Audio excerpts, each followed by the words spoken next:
Love it. Hi, friends. Well, we're going to get this party started. So, what's up, everybody?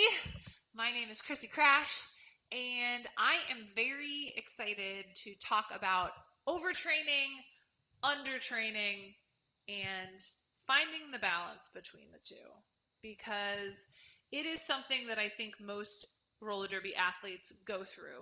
And I think actually a lot of women in general go through it in like the diet world, even too. Where, with roller derby, it's like we find the sport, we want to be so good at it, and we think, oh my God, I have to train so much. Like, more is more, more is more, more is more.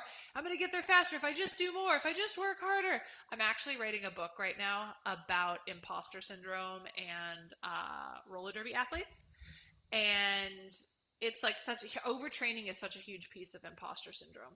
Um, but so many times we just get so excited. We think that more is more. We think that the more we do, the better we're going to get. And we end up getting this state of overtraining. So we're going to talk a little bit about that.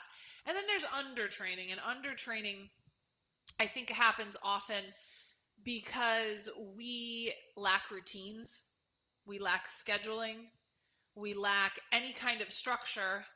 And so then we tend to kind of do nothing. When we're relying strictly on motivation in order to get us there, it is hard to train that way. And then we'll talk a little bit about finding the right balance. What does that look like in between? Okay, so overtraining. Let's talk about overtraining first. So, overtraining, the biggest problem with overtraining is that we have a massive increased risk of injury. Okay, one of the things that we think that we're going to get better because we skate more, but overtraining actually leads to fatigue, to muscle imbalances, to decreased coordination, and even to like increase of injury, right? Like you don't want to end up getting injured, but you might actually end up getting injured because of the fact that you are. Sorry, I'm trying to move this thing out of my way. I'm like trying to talk and do stuff at the same time, and it's not working. There we go. There we go. I got it. So we end up being at this increased risk of injuries because we're fatigued, because we have muscle imbalances, because we're not giving our bodies the time that it needs to recover. And so I'm just going to be here. Let me just say it for you right now. More is not more. More is not better. Okay, when it comes to training, overtraining is one of the biggest reasons that I see athletes get taken out of the game. Number two, overtraining leads to performance plateaus.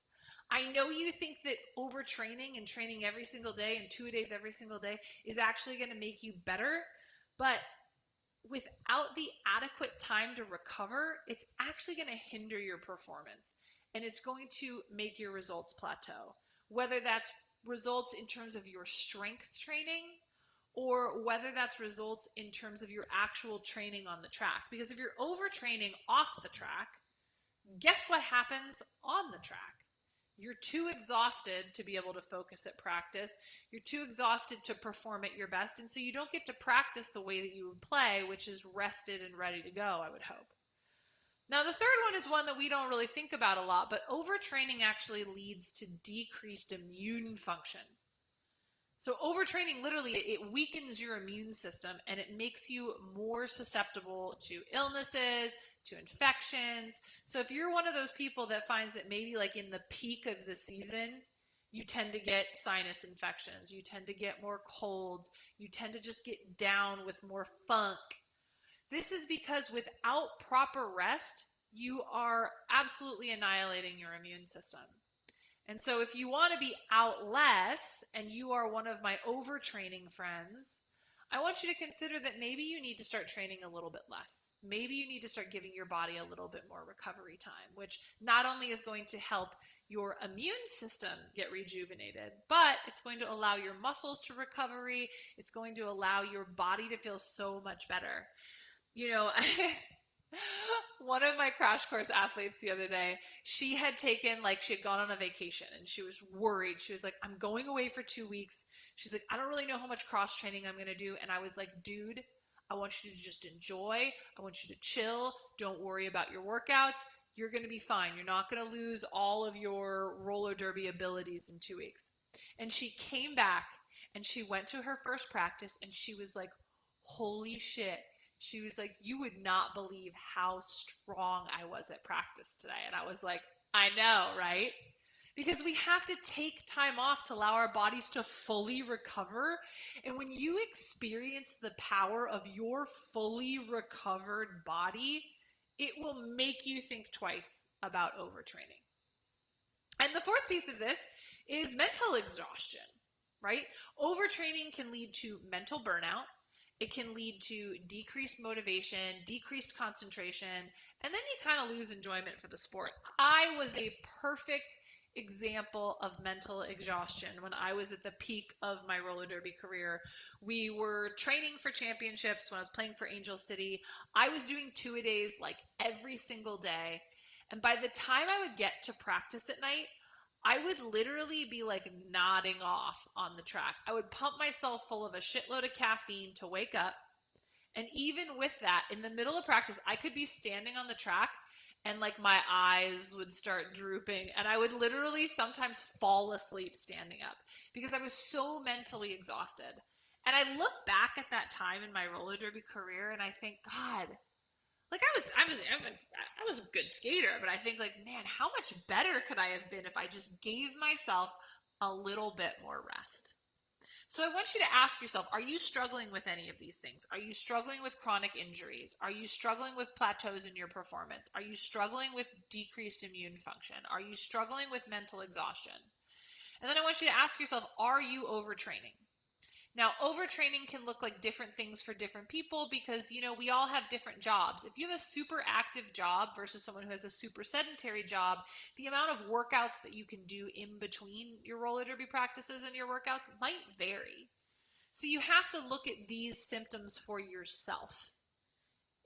Are you getting enough rest? Are you getting enough downtime? Are you getting enough recovery time?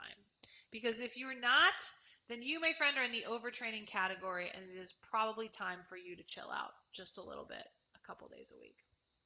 So if you're watching this live, comment in the chat box with overtraining, or let me know which one of those are you struggling with the most. Is it increased risk of injury, performance plateaus, decreased immune function, mental exhaustion? I want to know. Number two, I don't know what I'm saying, number two, but undertraining. So the other side of this is undertraining. So we've talked about overtraining. And the other piece of this is undertraining. And undertraining, like I said, I think a lot of times happens because of time constraints. It comes from relying on motivation as a way of doing our workouts.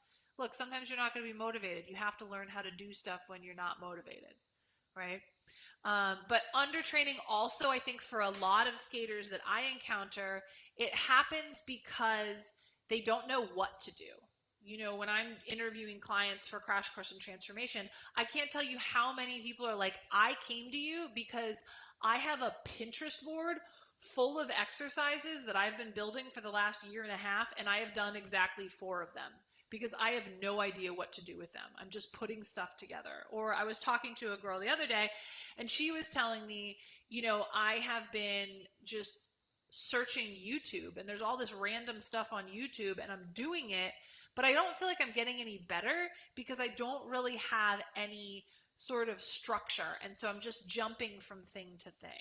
And so a lot of times I think undertraining happens due to lack of structure. And it's one of the reasons I think a lot of my clients thrive inside of Crash Course is because we literally customize a workout plan for them. We put it into an app in their phone with a calendar that says on Monday, you will do this. On Wednesday, you will do this. Here's video examples of all the workouts. And then we're going to track your personal bests. So having structure, I think, is a lot of times one of the greatest antidotes to undertraining. Okay? So problems with undertraining. Number one, limited progress. Right? Insufficient training is going to limit your progress, and it's going to prevent you from reaching your full potential as a roller derby athlete. Like, you might be getting minimally better by just going to practice, especially if you're someone who's never been a sport person. Like, just simply showing up to roller derby is going to make you probably the fittest you've ever been in your entire life, which is what I love about the sport. But I promise you that within your first year of that, you will plateau because your body will get accustomed to what you're doing. And maybe you might, put on a little bit of muscle. You might maybe drop some pounds. You might get a little bit faster, get a little more agile.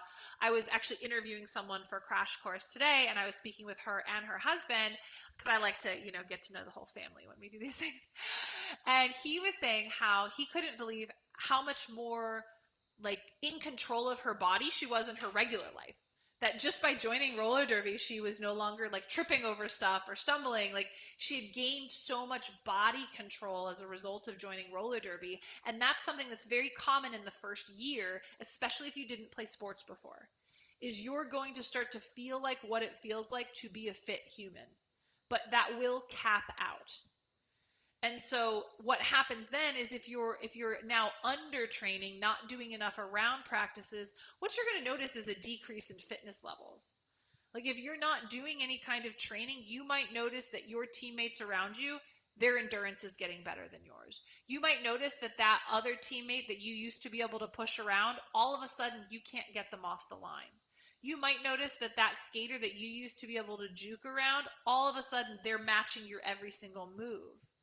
Because they may have come in with a baseline slightly higher than yours, and then they joined roller derby and they just started getting better from practice. But then also, if you pair yourself up with someone who's been doing cross training things outside of practice, they're going to take off in front of you hands down. Right? Now, another piece of this is undertraining really leads to like a lack of preparedness.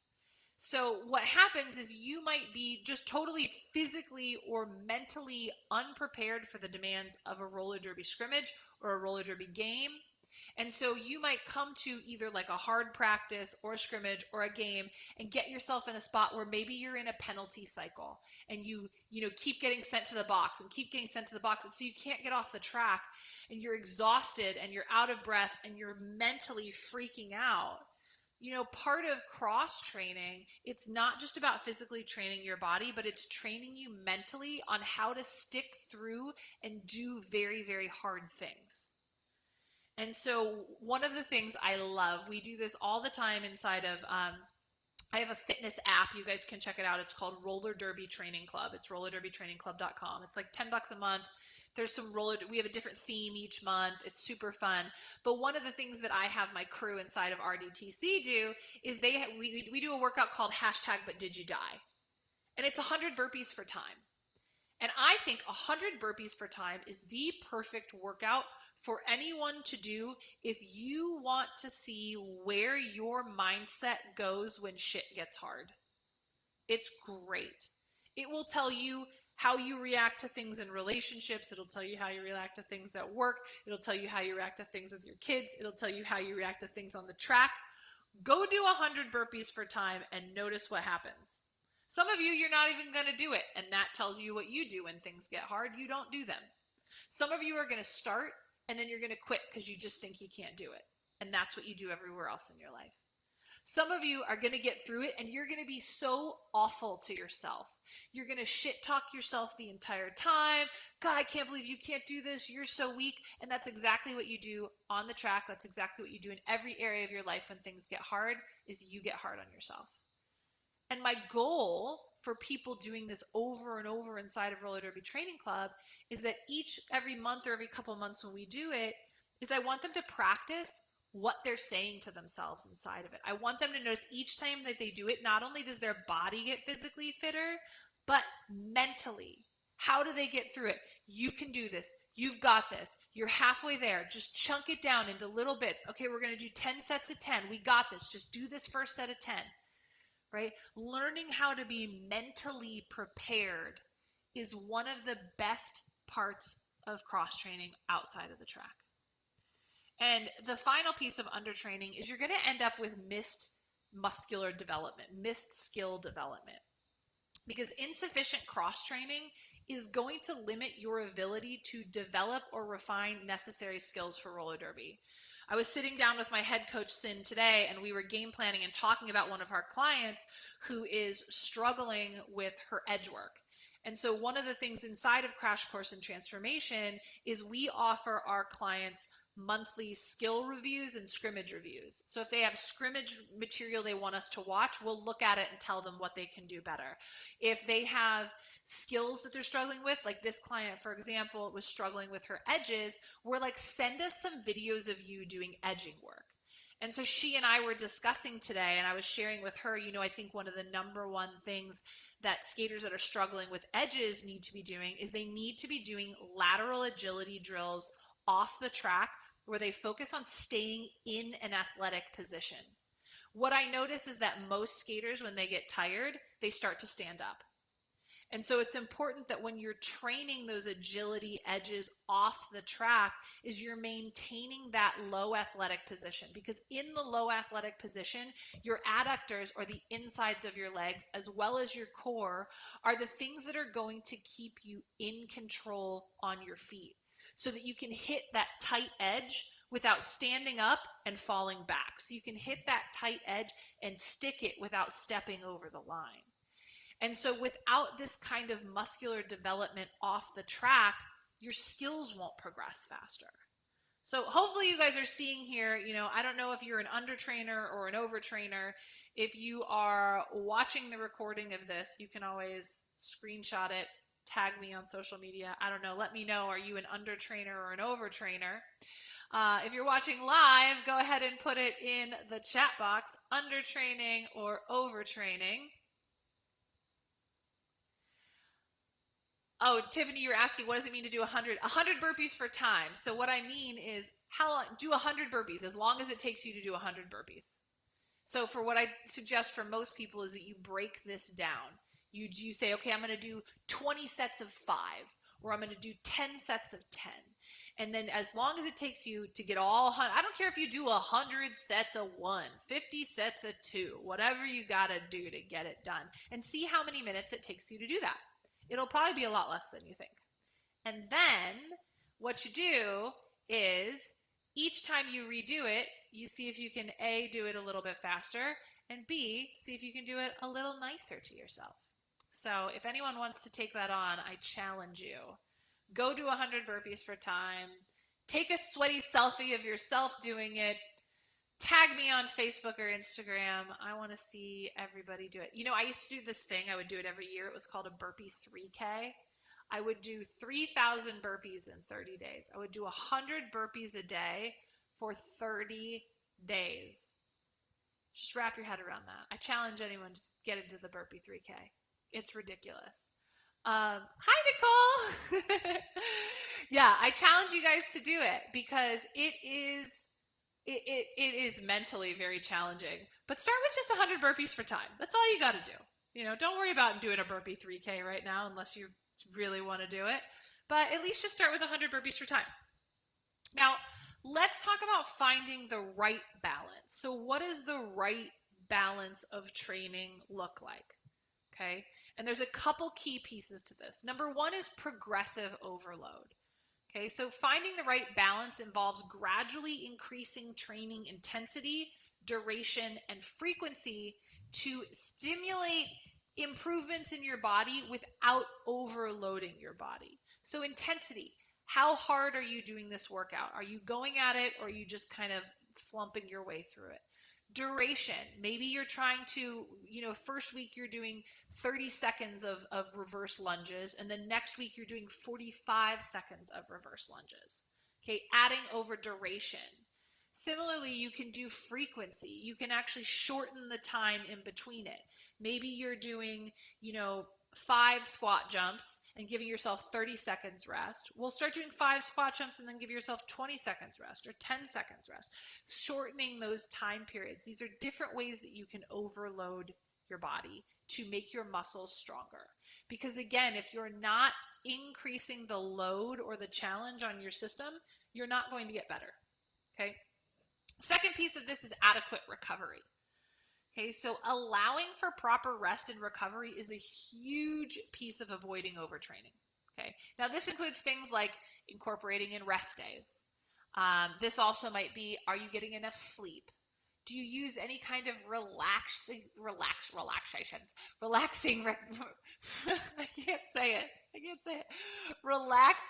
techniques into your routine. So, something as simple as after a workout, this is the thing I love. I love about yoga. Y'all, final Shavasana is like my everything. I literally will do yoga just so that I can do final Shavasana, but I've actually incorporated that into all of my workouts. So after I do, even like I teach spin class, after I teach spin class, or after I do spin class, I will do a really nice deep breathing stretching session. And then sometimes I even just lay on the floor and chill for a minute, right? Like just mentally letting my body recover. But most importantly, are you getting enough sleep? If you have a practice that goes until 11 o'clock at night, maybe the next morning is not the best day to wake up at 4 a.m. to do a workout. Because that 11 o'clock to 4 o'clock time period is only like 5 hours. So your body needs more recovery than that. So maybe you need to think about, okay, there's actually a bigger space between, if you want to do a 2 a day one day, maybe you wake up in the morning, you do a workout, you have that whole day to rest your body, then you go to practice, and then you take the next morning off. Or, you think about alternating the days of the week that you're working out to ensure that you're getting enough sleep. Okay. Also, incorporating in rest days is so important. If you have 3 roller derby practices a week, you could do 3 workouts a week and you could still have a rest day. If you did some 2-a-days, you could even have 4 rest days. If you did 3 2-a-days, you could have 4 rest days. But you want to make sure that you're implementing enough time in order to allow your body to recover.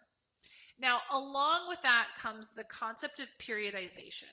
Okay, and what periodization means is this is really implementing like this technique of planned cycles of training with varying intensities and volume and intentionally incorporating in specific amounts of rest. So for example, periodization might be at the beginning of the season, you're training really, really hard, leading up to maybe a couple weeks before your big game that you have. And then in those weeks, you actually start to lighten up the load. You lighten up your workouts. You take a few more rest days. And then you might even have a deload week. And the week before your game, take that entire week off. Go to practice, be chill. For your workouts, maybe you do some yoga, maybe you do some stretching, and then bam, you come into that game like a fucking bat out of hell, right? Because you're rested and you're strong. And so incorporating in periodization throughout the season is a really, really important part of finding the right balance. And then finally, Nicole, this one's for you, listening to your body, right? Paying attention to persistent soreness, paying attention to persistent fatigue, paying attention to I can't talk today, you guys, decreased performance, paying attention to changes in your mood. For me, if I would have been paying attention to and acknowledging that I was falling asleep on the track during practice and actually given myself some rest days, I would have been such a better skater during our run for WFTDA champs. Like I look back on it, I'm like, missed opportunities. But that's why I pass this stuff on to you, because I want the roller derby community to be better. I want you guys to be better than I was. And I want you guys to grow up as the next crew of amazing roller derby athletes that doesn't beat the shit out of themselves. I feel like I grew up inside of roller derby sort of during like the beast mode era.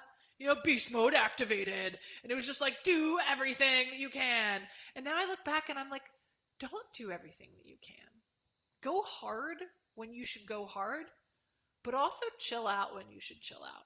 And so when you can find this right balance, your entire roller derby journey is going to be incredible. You're going to avoid injuries. You're going to play better. You're going to have more fun. And it might just, elongate your time that you get to play in the sport. So hopefully this is helpful. I really am committed to helping roller derby athletes become better. At the time of this recording, it is the end of September. We have a couple spots left for Crash Course in Transformation this month, and we will reopen enrollment in October. So if you want to learn more, I will pop a link in the comments, or you can just actually, even easier, just DM me on Facebook or Instagram and just be like, yo, tell me more about Crash Course. We do have an application process. It's kind of lengthy, but it's because we want to make sure that we can really help you in terms of you reaching the goals that you want to reach.